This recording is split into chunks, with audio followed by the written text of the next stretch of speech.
You're 67. What do you mean you're thinking about it? And the other thing you got to understand, and unfortunately, we had this experience. My first transition plan was Josh. You've heard the name Josh. Josh was my first partner who came in 2004, 3 years after we got started. And as they always say, man plans, God laughs. Josh got sick and he passed away at an early age. So that plan didn't work out. So if you don't start planning things very early on, you'll never have time to catch up if there is something that doesn't work out the way you planned it. Have you ever wondered how successful architecture, engineering, and construction companies scale their business? Or have you ever wanted guidance on how to get more growth, wealth, and freedom from your AEC company? Well, then you're in luck. Hi, I'm Will Foret. And I'm Justin Neagle, and we're your podcast hosts. We interview successful AEC business leaders to learn how they use people, process, and technology to scale their businesses. So sit back and get ready to learn from the industry's best. This is Building Scale. Hey listeners, it's Will here. Our mission is to help the AEC industry protect itself by making technology easy. If you've ever listened to our show, then you know that the three pillars of scaling a business are people, process, and technology. So if you suspect technology is your weak link, then book a call with us to see where we can help maximize your company's IT and cybersecurity strategy. Just go to buildingscale.net/help. Today's guests are Chris Kottra and Farahmandpour from Building Technology Consultants, Inc., also known as BTC. Kami is the founder and principal consultant at BTC with over 40 years of experience in the evaluation, design, and repair of building enclosure components. He is a fellow of both the International Institute of Building Enclosure Consultants and National Academy of Forensic Engineers. He also holds multiple industry certifications, including RBEC, CCS, and CCCA.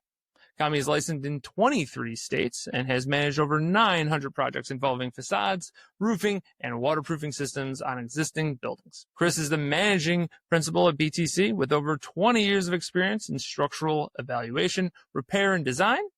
His expertise includes critical facade examinations for the city of Chicago, parking garage evaluations, and resolving business enclosure deficiencies. Chris is a licensed professional engineer in 3 states, a registered exterior wall consultant, or REWC, and a certified construction contract administrator, CCCA. Both Kami and Chris are actively involved in professional organizations like II, BEC, SWR Institute, and ICRI. You got more acronyms than we do in the tech space. It is wild. Super happy to have you, and gentlemen, welcome to the show. Thank you. Thank you for having us. Just to be clear, I'm the old guy. Yes, the old guy. So it'll be easy when they watch the video. They'd say, "Oh, I'm the older one." So that's it. We'll just use our eyes to know who's who. But Kami, tell us about the beginning stages here. Obviously, Chris came on later, but what was the original story when you started BTC? Sure. So it was back in 2000, the year 2000, when I started thinking about having my own firm. And usually people have different incentives for wanting to start their own business. Driven by money, you want to make more money, you want to probably get away from politics of a larger firm, or you may want to just have a vision that you want to implement for your own company. In my case, money was not the incentive. I even remember telling my wife at the time that if we can make 70% of what I make, we can still get by and we'll be okay. So money was not the reason I started the company. What I really wanted to do was to start a company that focuses on building enclosure and get away from the office politics that I was faced with in working for it was about 120-person firm at the time.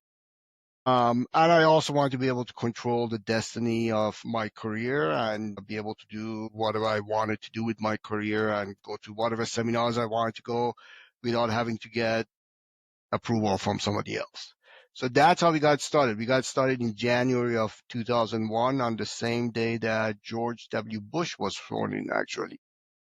Wow, very presidential of a day to start a business. That's right. What about you, Chris? Like how did you come along? How did you find yourself to this situation? So out of school, I started with a structural engineering company that specialized in kind of smaller commercial buildings or, larger single family homes. And I worked there for 4 years. I enjoyed it at the time, but had another opportunity with a family friend that kind of led me in a different direction. It was an interesting company that specialized, or their main clients were banks, and they did a lot of due diligence work. And it seemed like a company that was growing, and it just kind of aligned with some of my interests. So I took that job, but unfortunately, I took that in the spring of 2008, shortly before the economy crashed, and with a company that had a client base of mainly banks. Things didn't fare too well for that company. And Not the best environment no, at the not time. exactly. Right. And, I did make it through a couple rounds of layoffs, but I finally was let go and found myself searching for a new opportunity. I landed 4 interviews very quickly after that. 3 of them, I got job offers almost immediately. The 4th one was BTC. And that was the one I really wanted after interviewing with Kami and Josh. It was a niche industry that I didn't know anything about really until I met with Kami. And although I didn't get an opportunity right away, about a month later, I did get a call from them saying that they had the opportunity and the availability to train me, because that's one of their core, or always was one of their core missions, was to make sure they had the right amount of time to train people when they bring them on. So I started at the beginning of 2009, and I've been here ever since, working my way up the ranks. So when you were hired, obviously you weren't hired as the managing principal. Correct. Initially. So, did you see yourself being in the position that you're in today when you? Well, that's an easy one. No. No, it was never something I ever imagined or really dreamed of. It was never a lifelong goal. I think one of the main reasons when you're starting out as a junior engineer, you don't really know a lot, right? I mean, when you see, the wealth of knowledge that other people have, you're just down at the ground floor starting up. That, my main mission was just to be able to be, at a competent level, let alone being like at this level, or, being considered an expert in the industry or something like that. So no, it was never really an aspiration. It just became more and more of a possibility. And then Kami and Josh decided to incorporate. That gave opportunity to buy in for everybody. And I mean, it was a great opportunity. And I think that led us to get, a little further down the road where I saw that this was a possibility and possible. Okay. Kami, this is for you. When we talk about transitions, ownership transitions, whatnot, I would argue that you are starting early. Relatively to other people that I've seen out in the industry, I've seen like 80-year-olds start this process. Okay. Yeah. Why are you deciding, or why do you decide to transition earlier than a lot of people, let's say, in the industry do transition? And then what made you decide that Chris might be part of that transition process? So great questions. In my mind, a transition is exactly that. It's a transition. It's not a switch you flip and you go, I'm 65, I'm gone. You guys take over, or this other person is going to take over.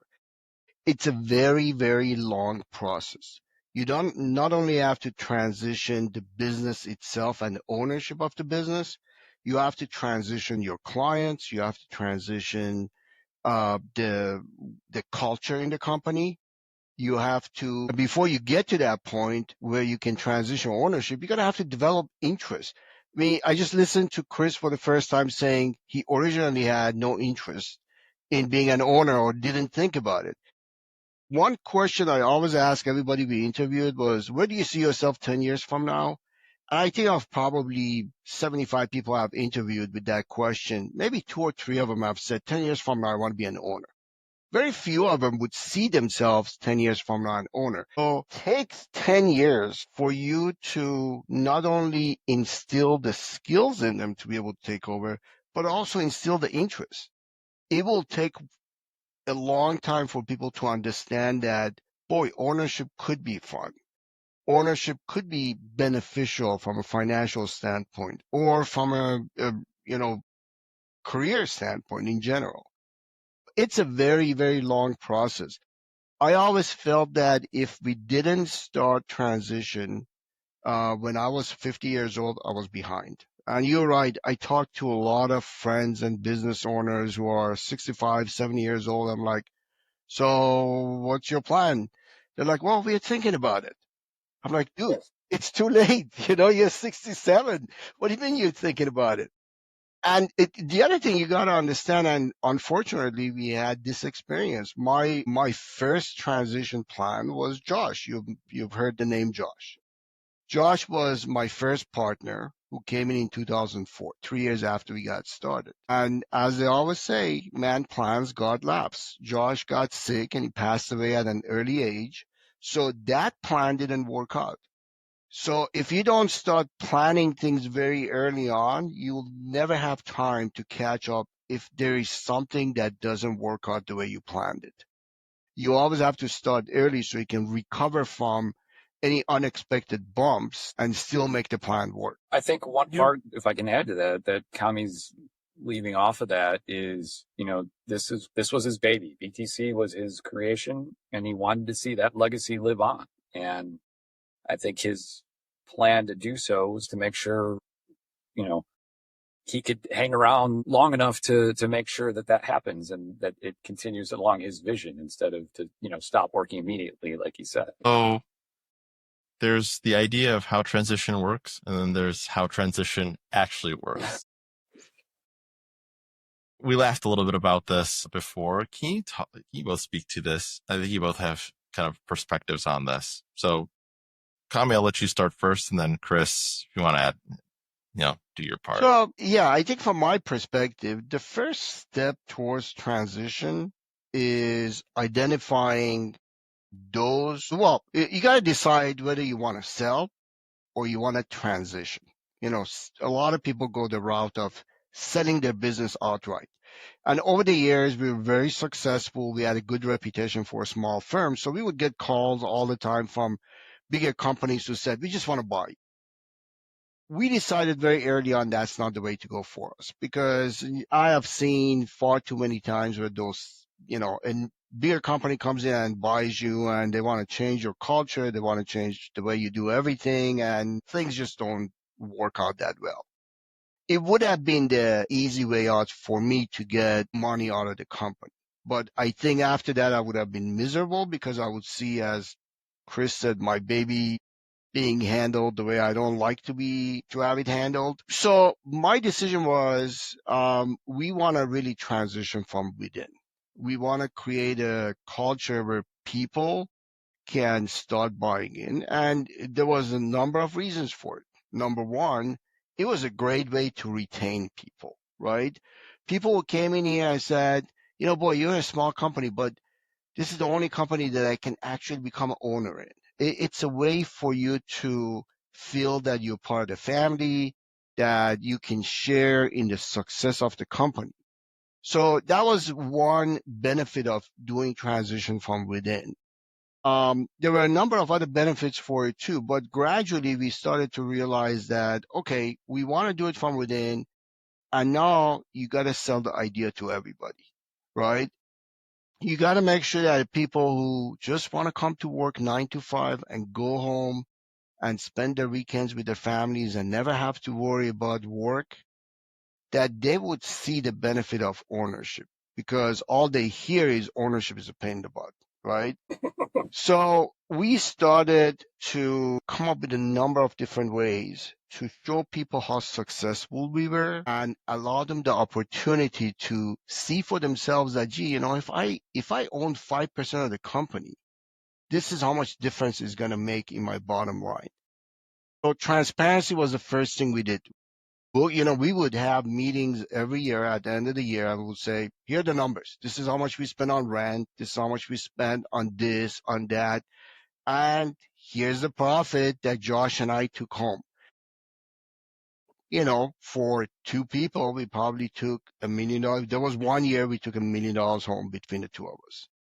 And that was very eye-opening for these younger people who are making maybe in the six figures or just below the six figures to say, wow, I could have a chunk of that $1 million going to me if I were an owner, right?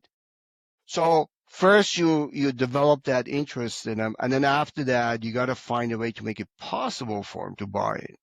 So we came up with formulas about valuation of a company that if you had, let's say you had spent $10,000 on buying stock, your rate of return would have been 25, 30. It was pretty good, right?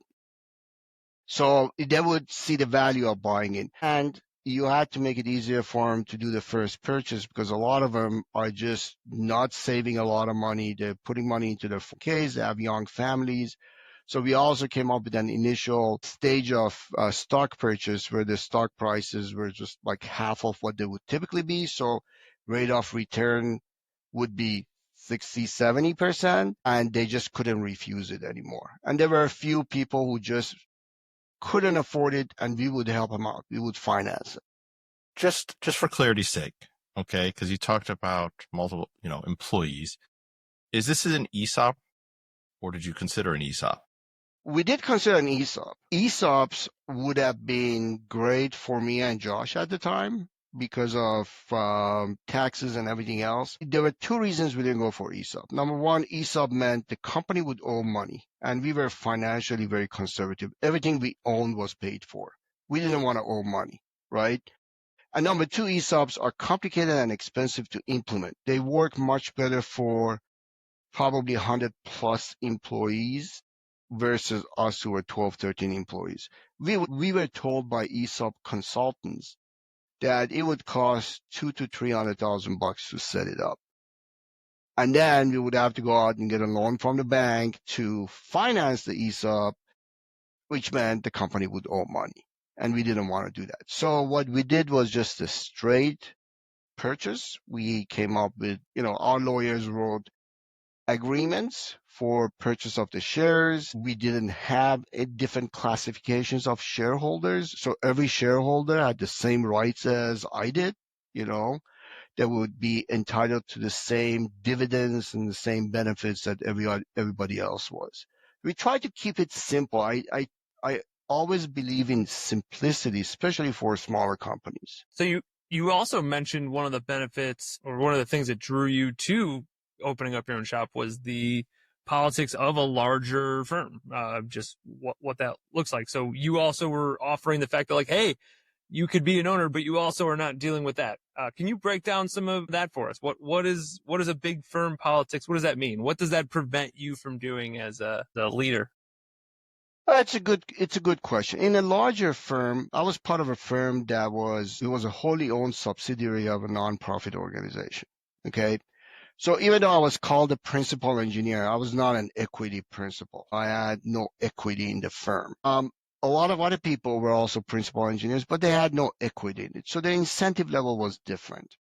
I also felt like everybody was just kind of racing to the top. There were too many chiefs and too few Indians. Everybody was trying to get to the top, and they were more worried about their own careers than the good of the company. I remember there was one particular individual who would happen to get an inquiry call from a big client. This was their opportunity to write a proposal, get the job, and now they manage a big project. Well, they would sit on these calls until the day before the proposal was due. And on that day, when they decided, gee, I can't have time to write this proposal, they would go hand it over to somebody else and go, this proposal needs to go out this afternoon. Well, that's people thinking about themselves, putting themselves ahead of the good of the company.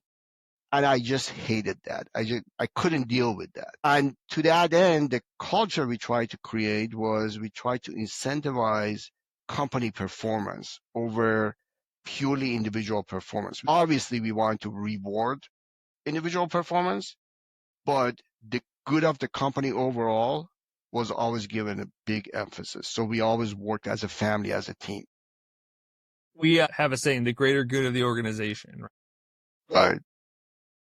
that if you just keep focusing on that, good things will come to you individually, right? Like if you just keep like what is in the best interest of us creating an amazing organization, your culture stays thick. Like obviously people increase their wages, like all these things occur because the organization is the blood of how we all survive essentially. That's in right. the business sense. So what's your take on that, Chris?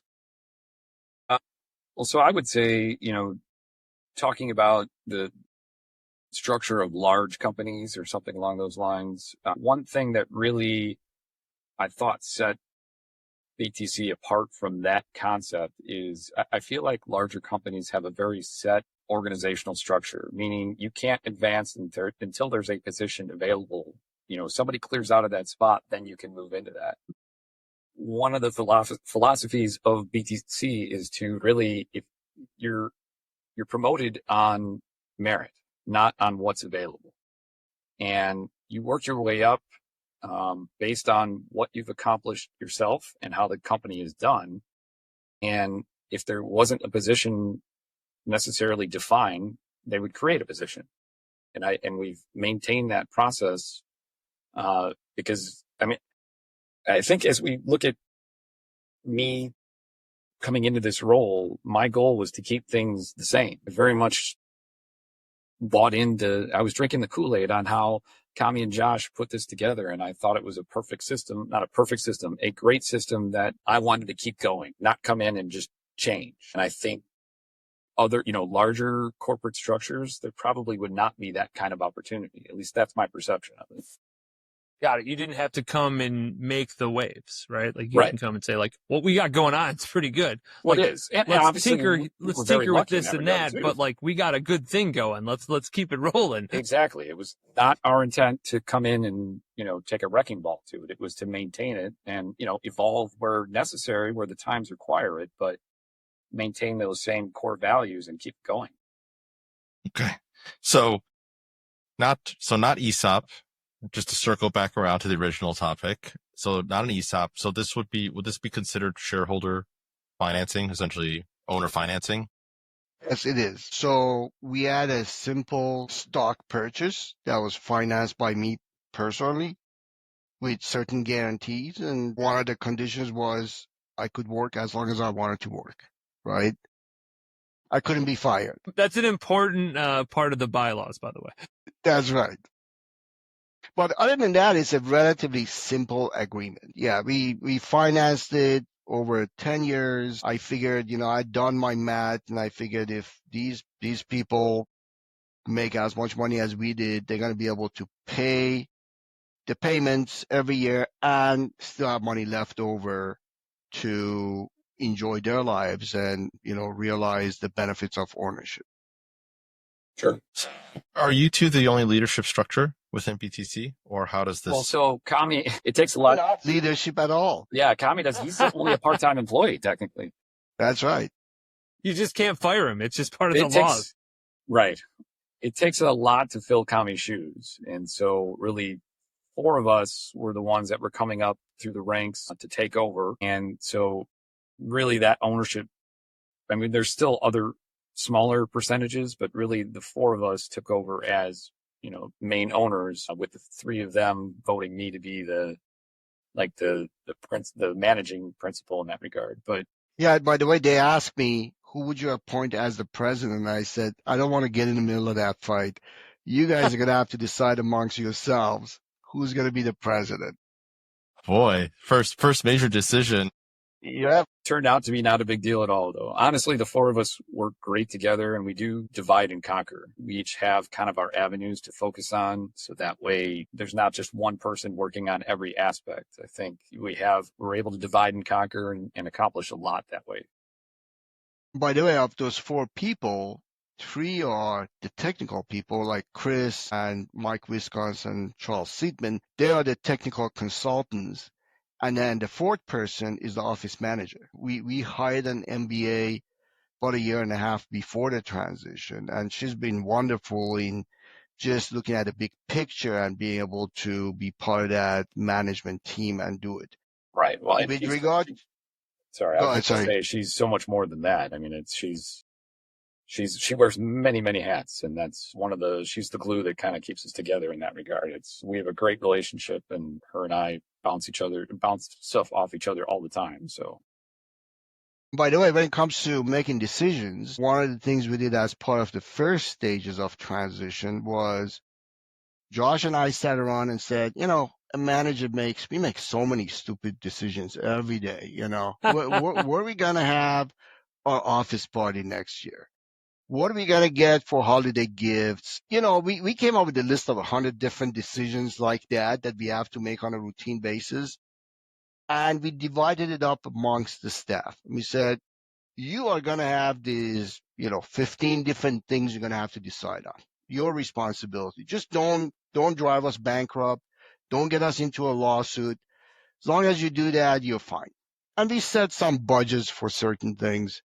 And that was a very interesting process because we had younger folks who have grown up in the new education system where homeworks are done as a team, and they would hold a meeting for 3 hours to decide where the next company party is going to be. And then we would calculate how much billable time we just lost because we had that 3-hour meeting with 5 different people in it. But that was a learning experience for them. They had to go through it to start understanding ramifications of decisions, understanding that procrastination is not going to pay. It's going to cost you money.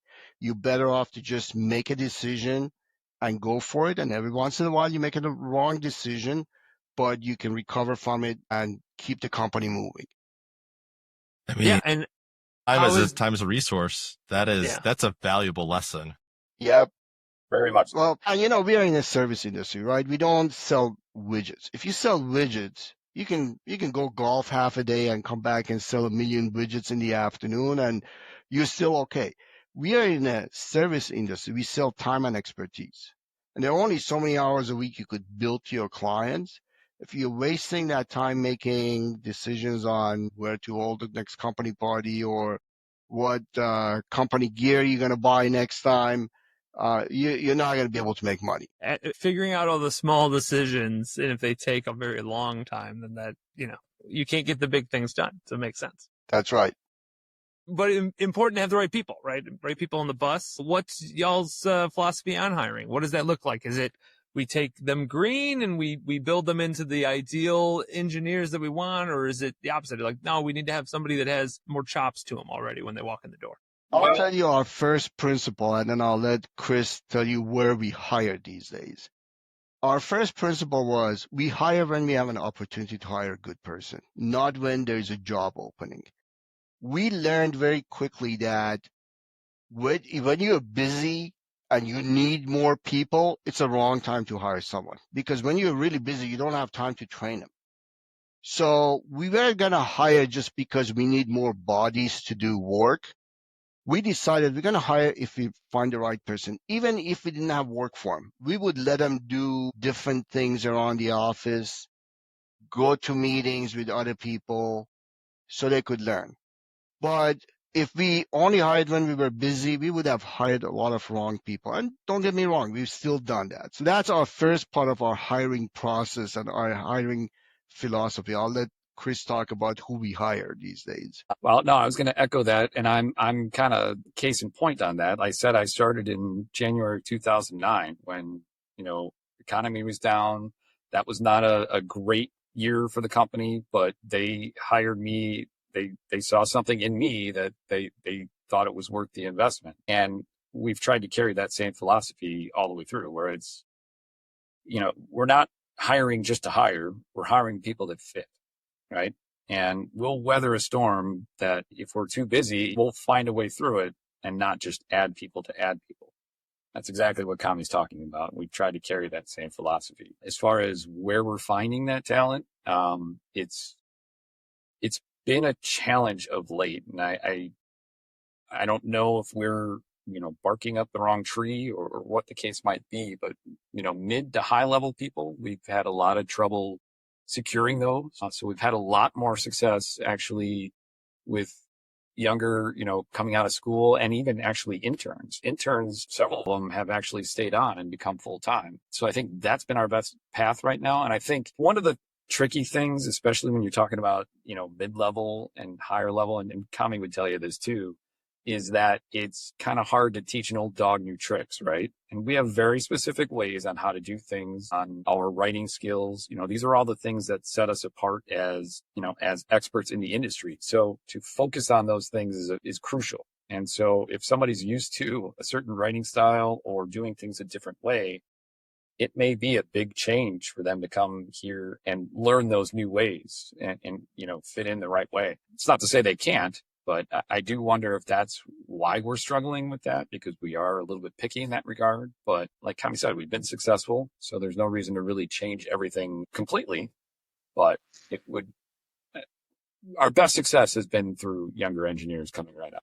Yeah, and hiring has always been a challenge for us because we're not like a typical engineering firm, right? If you're just a typical design firm, you go to schools, people get trained on structural design or whatever. You can throw them at one of these projects and they'll do their calculations. They've been trained in it. What we do, though, is very niche. Very specific. And when I teach classes to architects or engineers about what we do, and I ask them, how many hours of training did you have on this topic in school? Usually it's 0 hours to maybe at the most 3 hours of training. Yeah. So people aren't trained in what we do in forensic engineering and building enclosure. So, but I would say 95% of what people do day in and day out here is experience based, not education based. One thing I've told people actually, especially younger people, is, engineering school will teach you how to think like an engineer, but only experience will teach you how to actually be an engineer. Like there's nothing that could replace just having the experience of doing all this, hands-on in front of us. Experience is king. We see that all the time where there's books behind me, books behind Will. We frequently say, like, you could read a 1,000 business books, but that doesn't make you a business person unless you lived it. Like, there's so much passion and conviction and understanding when you've actually done a thing compared to, well, you did a lot of schooling about this or you read a lot of books about this. Right. But it actually kind of brings me full circle here. So obviously we're not trying to become a big firm. Like, we're not trying to become a big firm problem politics. However, we're adding mouths to feed in regards to profit. So you do have to, hire, get bigger, grow that way. But we're also going to not hire when we're busy. We're going to hire off busy so we can train them. It's hard to find people. How do you make a balance of all these things? Like, that seems like you're really trying to thread the needle. Perfect person, right skill level, right time, all of those things. That seems like a hard, so that's the reason that we've stayed small, right? Couple of things. Think about it. In service industries where you have specialties that require a lot of experience and knowledge like ours, how many people you could hire depends on how many people you have to mentor them. And, when you're our size, and out of the 13, 3 of them are admin people, you have 10 technical staff, you need about one principal or one mentor per every 2 or 3 employees. If you go beyond that, you're not going to be successful because that mentor also has to do their own work. They have their own clients, they have their own project load, and they have to mentor all these other young people and oversee their work. We have to review every report that goes out. We have licensing requirements that, if we write a report, a licensed engineer is going to have to review it and stamp it. You have all those requirements. So practically speaking, although a lot of companies do it, which is to just hire people, throw them at these jobs, and one principal oversees maybe 20 people, we have refused to do that. And that's really what sets us aside from a lot of other people in our firm, in our industry, is because we can keep the quality of work that high. We always tell clients, you're not going to just see me when I'm selling you the job. I'll be at the meetings. I'll be doing the work. I'll be writing the report. If it's testimony, I'm going to be doing the testifying when we do forensic work, right? So they get that quality of work from us, and that's how we can maybe charge a little bit more than most of our competitors and keep the quality high, but you cannot, Well, I got to take that back. There are firms out there who get very big and they have kept the quality pretty high. Honestly, I don't know how they do it, but for us, we've had to keep the firm small, profit margins higher and more comfortable. And that way you're not under pressure to take every job every time, right? We can turn down clients. We have fired clients who we don't like to work with because they either don't pay on time or their expectations are unreasonable from us. And we have said, you know what? We don't want to work for you because we only have 13 mouths to feed, right? We don't need every job out there to keep the company going. And that's the advantage of staying small and a boutique firm. I think one of the things that impressed me the most when I was a junior engineer in my first few years here is we would compete against companies. Some of our competitors one is like close to 1,000 people, another one's like 80 people. And there's a couple more that are up in that realm too. And yet we win jobs over them. I was always impressed with that and didn't understand it until later on when I understood how much the quality meant to people and having that personal interaction like Kami's talking about. By him being involved in those projects, that's what gains us that trust with those clients. Yeah, I think especially with engineering, quality, it's everything, right? Obviously communication, super crucial, important in any business, but like the actual doing of what you do, you have to have high quality because it matters. Right. Some places you buy a t-shirt, it doesn't matter as much. But when you're doing engineering, it's like it's crucial. Especially our kind of engineering. We always joke with the clients and say, we are like oncologists. People come to us when they have a big problem. They don't come to us because they got a cold.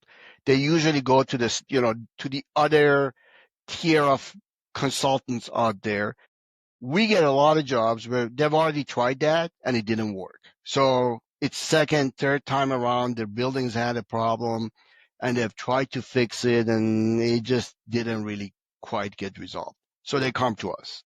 So I got a question then, because this is obviously very detailed, very specialized work, which requires then having a lot of one-on-one time in order to be able to get someone to be more autonomous and self-sufficient, right? How do you get people to that level of, autonomy and self-sufficiency without having to do that for decades? Training. Chris will tell you, we have a spreadsheet for every one of our positions. Yeah. We have requirements on training, which goes way beyond what licenses typically require. Most people who are licensed in engineering, they're required to take like 1 or 2 days of training every year. We train a ton more than that. Number one, we encourage and in some cases require people to be involved in industry organizations. Like, Chris would go to a lot of meetings, to a lot of seminars. A lot of our people serve on these committees, whether they're technical committees or organizational committees. They're required to write papers. They're required to give technical presentations. They're required to read magazines and articles about this stuff. We have internal training where if somebody learns something new, we share that with everybody else. So we really have very, very intensive training before even the one-to-one starts. We have several binders of standards and materials that we give the person who walks into the office the first day. We hand that over to them and go, try to learn this in the next 2 months. Yeah, it's a lot. It's overwhelming, but it's also meant to guide people in that direction.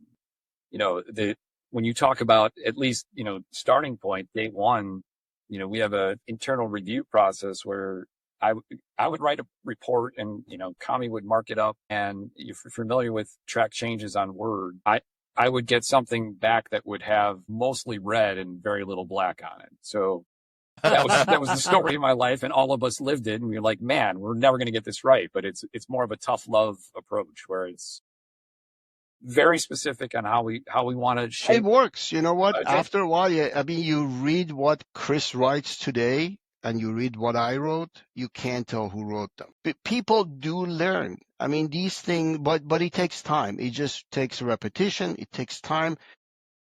The one thing that you can't teach is the attitude that this is the right way. We've had employees who never bought into this culture, and some of them were very smart engineers, but they thought 95% was good enough. And we're like, no, it's got to be 99.9% right. I have a joke that I tell, well, it's really not a joke, it's reality. What I tell most fresh graduates is in school, 90% is an A. In our business, 90% is a lawsuit. A building can fall down, you can work on a building that leaks again. We didn't fix it, and the client spent $5 million doing what we told them to do. It's a lawsuit. So you better be about 99.9% right. Kind of going back to what Kami mentioned with, constant training and certifications and industry involvement, Justin, you kind of started off with, wow, that's a lot of acronyms and a lot of alphabet soup, right? Oh, yeah. That never stops. I mean, look at the wall behind Kami. I mean, that's only a portion of some of his accomplishments. Mine, I just bought it at Walmart for $5. Make it look like I had something important. But, despite Kami's long last name to begin with, all his certifications, he's on a second line on his business card. Granted, his last name is long to begin with, but that's what he's talking about is continue. It never stops. Always learning, always additional certifications to be had, always advancing your career and not just being stagnant. And we love that. It's about one of our core values is continuous improvement. So it fits well in line of how we see the world and how. Yeah. And then the last part of the whole training is be leaders in our industry. A lot of us not only obtain the certifications, but we're involved in developing the certifications for these different organizations. For years and years, I used to go out and teach classes to my peers, to my competitors on how to do our work. And a lot of people told me, why are you doing that? Why are you training your competitors? And the reality of it was that many times some of those competitors got a call from somebody who said, I have this complicated problem. They go, you know what? We can't handle it, but I think Kami and BTC can do it because I learned a lot from him. So we've put a lot of value in training our competitors, our industry. Just elevating our industry helps us because now we are competing with people who are better trained, and as a result, their fees are also a little higher. We're just elevating the entire industry together. Yes, all rising tides raises all boats, right? Like that's right. That's the concept. Which better together. I love that idea. When a couple weeks ago, we had an event, and that was a big message of it, right? Bringing a bunch of architects, engineers, construction leaders into one room who could definitively be competitors for each other, especially when you're in the same geographical location. That's inherent.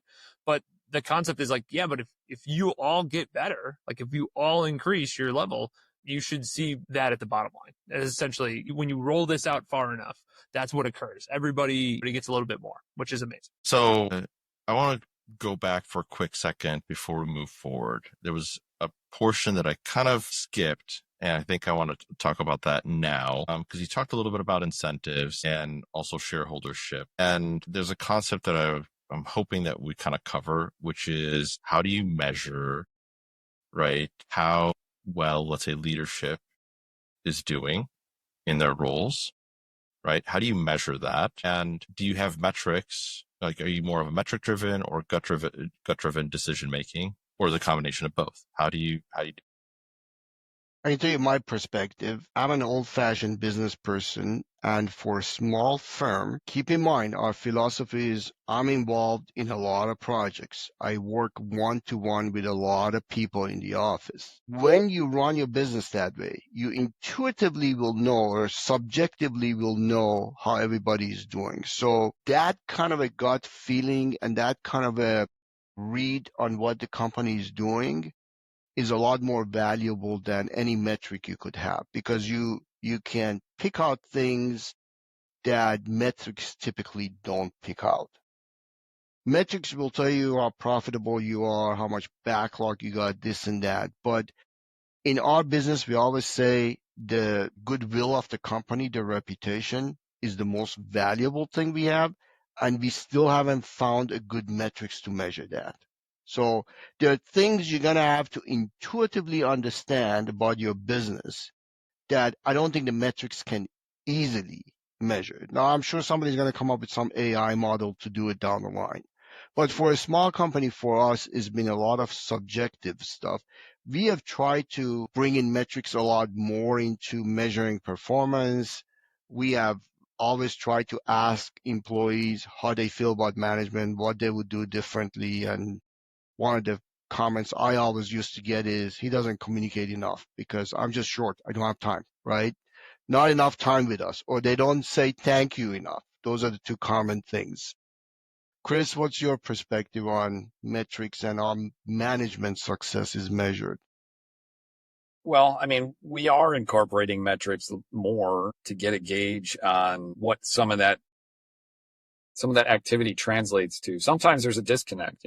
There are certainly qualities that you can only gain from that one-on-one interaction. But then once you dive to the numbers, sometimes those things don't always add up. There has to be some understanding of what's happening in the background with profitability and efficiencies and contributions to other parts of the business and not just worried about billable time. So we've tried to incorporate those, and it's 4 years in now on a new bonus structure that I think we have enough data we're going to tweak it a little bit, but it is still, partially metric based and partially subjective, criteria. So it's a matter of balancing both. But what Kami's saying is correct. I mean, in a smaller company, usually the face-to-face, you can gain a lot more or understand a little bit more about some of that interaction just on how their performance is from that. I think to your point about there's a piece of this that is just kind of a gut feeling is interesting with leadership, because I think a lot of people miss what leadership is, right? Like, and Chris, I'm sure you can attest to this, well, both of you, but certainly now more, where it's like, I used to just do a lot of technical stuff. I used to be an engineer all the time, and now I also do things that are not engineer work, where it falls in these other scope of things, like how are my people doing? Like what's the temperature of the room when we walk in the office? All those different things that, how do you say, are they feeling this, and like then doing something about it? That's not easy to say, okay, let's put a scorecard together and know if you're hitting these metrics or not. That's managing personalities. I mean, that's correct. That's the psychology part of it, which is a whole other level. And I remember Josh mentioned that years ago, and I didn't understand what he meant until I was in this position, and then I got it. It's much different people. Not everybody's going to react the same way to the same thing. So there's a lot of psychology involved that I had no idea until I was here. Yeah, no, that's leadership, right? So it's a people job. It's just how do I manage people? Right. But one very interesting thing that you guys do, and I know you mentioned this, 90% is a lawsuit, right? So obviously you want to do work at a 99.9% or better level. So y'all handle litigation. That's a thing that you handle, not necessarily just, because of your work, but just, hey, you come in as an expert and say, like, yeah, this is who is at fault, or, what is at fault? What's that look like? How does that work? And how does that play as you're also trying to get business to do work throughout the industry? Well, first of all, I don't think you could be an expert if you don't do the regular stuff, right? That's how you become an expert. You can say, I've done it. I've done exactly that. I've been in those shoes. I know how that task is done. So it is great that we have a good mix of litigation work versus regular engineering work, where we go out and solve problems for building owners. I know some other engineers, I know a lot of good friends and peers who say, we would never do litigation work because it's so stressful. And to some it is. If you're not confident about what you're saying, it could be very stressful. Because in a regular type of a project, you do your engineering, you issue the stuff, you're responsible for it. You really aren't going to have to answer a lot of questions about what you did, right? This is what you designed, this is what gets built.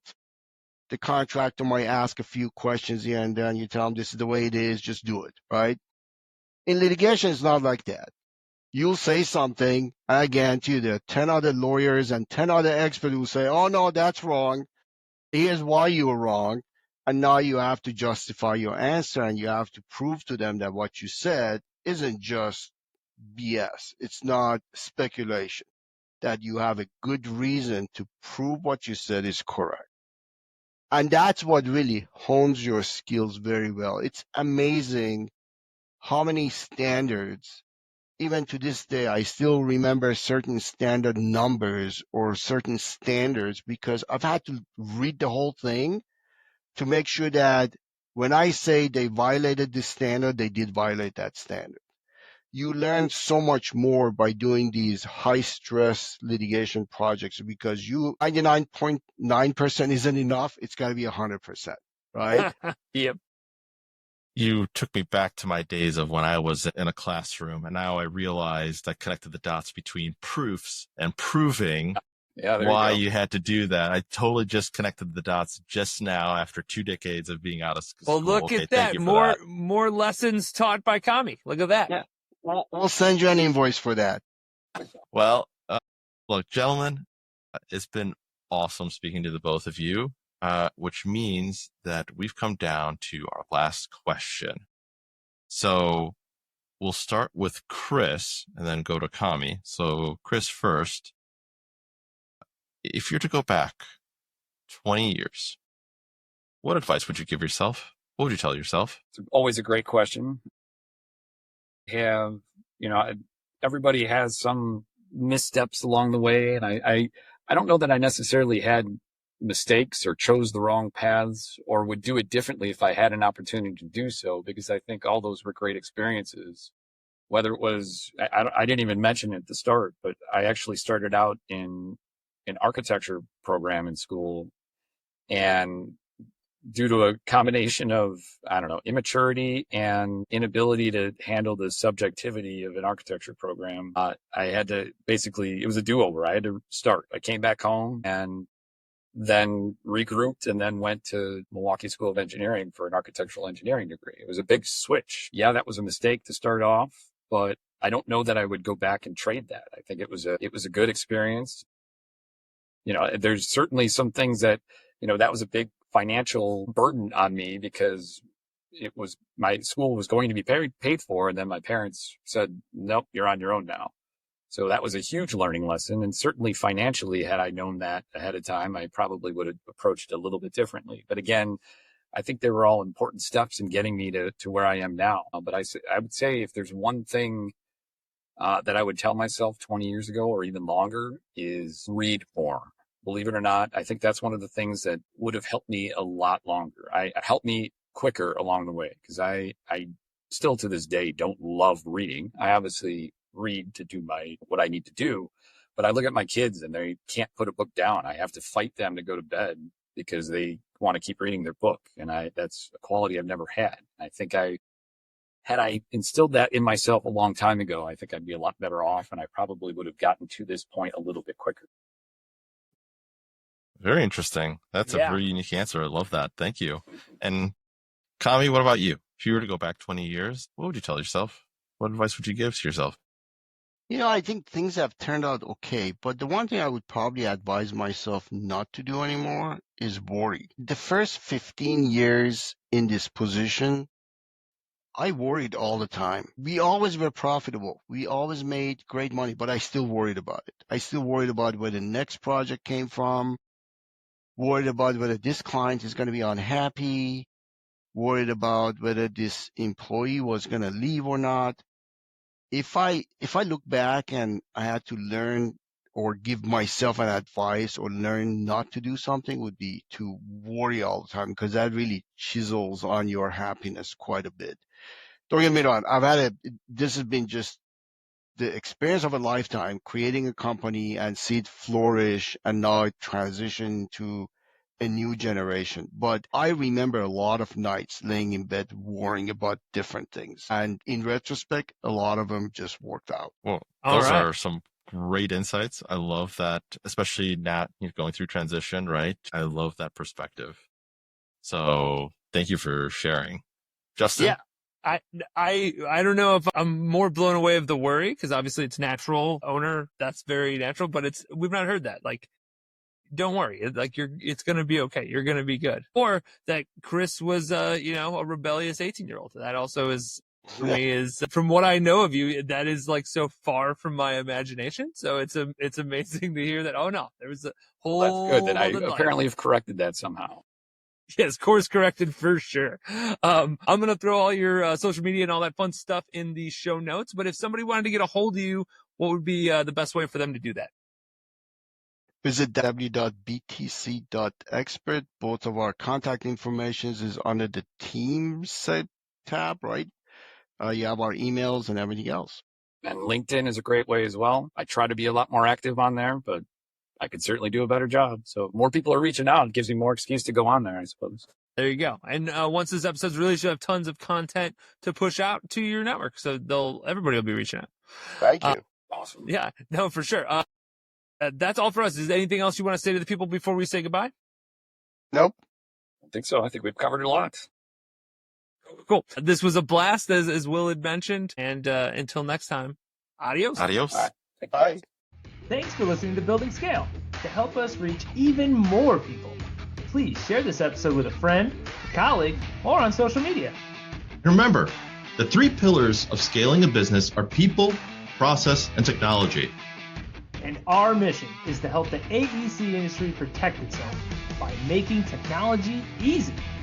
So if you think your company's technology pillar could use some improvement, book a call with us to see how we can help maximize your IT and cybersecurity strategy.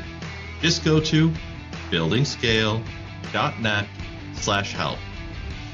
And until next time, Keep building scale. Scale.